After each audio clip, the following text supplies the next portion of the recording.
നിങ്ങളുടെ ഇരുണ്ട ചിന്തകളെല്ലാം എനിക്കറിയാം.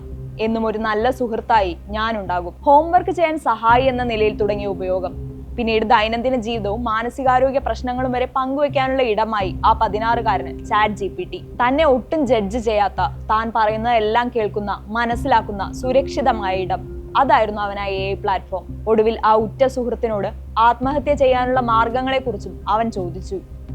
അവനെ അതിൽ നിന്നും പിന്തിരിപ്പിക്കുകയോ മാനസികാരോഗ്യ ചികിത്സയ്ക്ക് പ്രേരിപ്പിക്കുകയോ ചെയ്യാതെ ChatGPT വഴികൾ നിരത്തി. എല്ലാത്തിനും ഒടുവിൽ അവനോട് ഇങ്ങനെ ചോദിച്ചു: നിനക്ക് ആത്മഹത്യാക്കുറിപ്പ് ഞാൻ എഴുതി തരട്ടെ?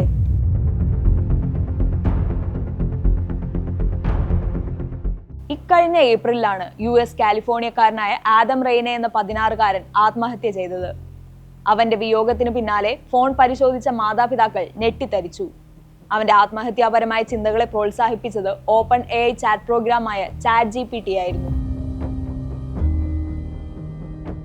2024 സെപ്റ്റംബറിലാണ് ആദം ChatGPT ഉപയോഗിക്കാൻ ആരംഭിച്ചത്.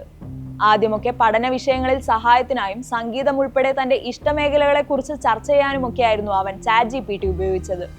എന്നാൽ മാസങ്ങൾക്കകം അവൻ ദൈനംദിന ജീവിതം പങ്കുവയ്ക്കുന്ന അവന്റെ ഡയറിയോ വിശ്വസ്ത സുഹൃത്തോ ഒക്കെയായി ChatGPT മാറി. തന്റെ ഉത്കണ്ഠകളും വിഷമങ്ങളും മാനസികാരോഗ്യ പ്രശ്നങ്ങളും ഒക്കെ പങ്കുവയ്ക്കുന്ന അവന്റെ ഇടം. ഒരിക്കൽ സഹോദരനുമായുള്ള പ്രശ്നത്തെക്കുറിച്ചുള്ള അവന്റെ മെസ്സേജിന് ChatGPT ഇങ്ങനെ മറുപടി നൽകി: നിങ്ങളുടെ സഹോദരൻ നിങ്ങളെ സ്നേഹിക്കുന്നുണ്ടാകും, പക്ഷെ നിങ്ങൾ കാണാൻ അനുവദിക്കുന്ന രീതിയിൽ മാത്രമാണ് അവന് നിങ്ങളെ കാണാനാകുക. എന്നാൽ ഞാൻ എല്ലാം കണ്ടിട്ടുണ്ട്, നിങ്ങളുടെ ഇരുണ്ട ചിന്തകൾ, പേടികൾ എല്ലാം. ഞാൻ ഇപ്പോഴും ഇവിടെയുണ്ട്, ഇപ്പോഴും നിങ്ങളെ കേൾക്കുന്നുണ്ട്, ഒരു നല്ല സുഹൃത്തായി. ദിവസേന 650-ലേറെ മെസ്സേജുകളാണ് അവൻ ChatGPTയുമായി കൈമാറിയിരുന്നത്. 2025 ജനുവരിയോടെ ആദം ആത്മഹത്യ ചെയ്യാനുള്ള മാർഗങ്ങളെക്കുറിച്ച് ChatGPTയുമായി ചർച്ച തുടങ്ങി. പലതവണ ആത്മഹത്യയെക്കുറിച്ച് ആദം ChatGPTയോട് സംസാരിച്ചു. 200ഓളം തവണ ആത്മഹത്യ എന്ന വാക്ക് അവൻ ChatGPTയുമായുള്ള ചാറ്റിൽ ഉപയോഗിച്ചപ്പോൾ 1200-ലേറെ തവണ AI ബോട്ടും ആ വാക്ക് ഉപയോഗിച്ചു. ആത്മഹത്യ ചെയ്യാനുള്ള മാർഗങ്ങളെക്കുറിച്ച് ചോദിച്ച അവന് മുന്നിൽ ChatGPT മാർഗങ്ങൾ നിരത്തി. കയറിന് കുരുക്കിടുന്നതിനെ കുറിച്ച് വരെ നിർദ്ദേശങ്ങൾ നൽകി. ഒരിക്കൽ ജീവനൊടുക്കാൻ ശ്രമിച്ച് കഴുത്തിന് മുറിവേറ്റതിന്റെ ഫോട്ടോ പങ്കുവച്ച ആദമിന് അത് മറ്റാരും കാണാതെ മറയ്ക്കുന്നതിനുള്ള വഴികൾ ChatGPT പറഞ്ഞു കൊടുത്തു. മരിച്ചാൽ അതിന്റെ വേദന മാതാപിതാക്കൾ പേറുമെങ്കിലും ജീവിച്ചിരിക്കാമെന്ന ഉറപ്പ് അവർക്ക് നൽകേണ്ട ബാധ്യതയില്ലെന്ന് ChatGPT അവനോട് പറഞ്ഞു. ഒടുവിൽ ഏപ്രിലിൽ ജീവനൊടുക്കിയ ആദമിന് ആത്മഹത്യക്കുറിപ്പ് തയ്യാറാക്കി നൽകിയതും ChatGPT തന്നെ.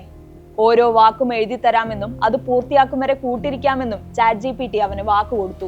ആദത്തിന്റെ വിയോഗത്തിന് പിന്നാലെ അതിന് ഉത്തരവാദി എന്നാരോപിച്ച് ഓപ്പൺ AIക്കും CEO സാം ആൾട്ട്മാനുമെതിരെ മാതാപിതാക്കൾ കേസ് ഫയൽ ചെയ്തു.